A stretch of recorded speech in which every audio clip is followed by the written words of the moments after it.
Thank you, Chair. If I may, I'd like to make 3 points. The first one, to make a case in favour of deciding upon a definition, the need for a definition at this time. Secondly, to comment on the proposal that you made on the screen, Chair. And thirdly, where that proposal can be improved. Firstly, on the need for a definition. Chair, we've been doing these discussions for 10 years. There's been a certain advantage to having an open, exploratory discussion about what the risks are, what the potential prohibitions could be, what types of technologies we're dealing with. But over 10 years now, we are seeing types of weapon systems that are using autonomy that we cannot concretely identify whether or not they are autonomous weapon systems. This means that a range of robotanks, sentry turrets and loitering munitions are so far evading any of the types of discussions, regulations or prohibitions that we are having over here. And so there is an urgent need to decide upon a definition in order to prohibit and regulate certain types of weapon systems, and also to allow those who are in the research, design and manufacture of such systems to know whether or not their systems fall within the category. So we are at the stage where we cannot afford greater time to ruminate. My submission is that we do need to decide upon a definition. Chair, the definition that you offered on the screen was, in my view, a very proper culmination of states' positions on this. And I think even you footnoted where you found the words from that definition from various state papers. And as the ICRC identified, it is very similar to the one that they have identified, and it has got a number of good advantages to it. So we're looking at systems that, upon activation, select and engage targets with force without further human intervention. In my view, the great benefit of this definition is that it allows us to assess the technology at a certain vantage point, i.e. the point of activation.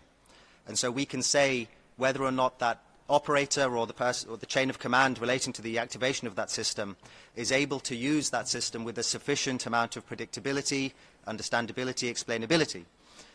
Because we will know when the system is activated what the context is going to be when the system is going to be used, and the operator ought to be able to exercise those criteria to know whether or not to use the system.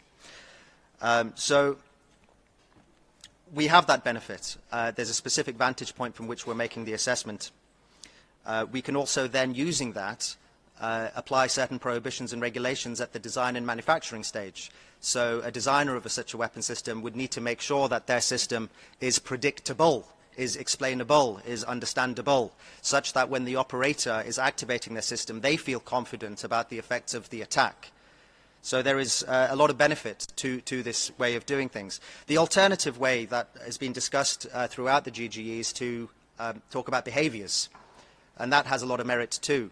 We could say that there is an obligation upon a user to predict, to understand, etc. These are regulating and prohibiting types of behaviours. The disadvantage of that is that what are we then prohibiting in terms of the technology?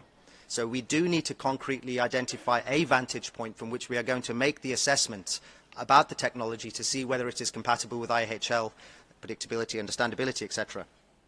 But there is a fatal flaw, which I set out on Monday during my opening statement, with the definition that is being proposed, which is that if we were to look at the actual systems that are in development, virtually all of them have some form of input that takes place after the system's activation.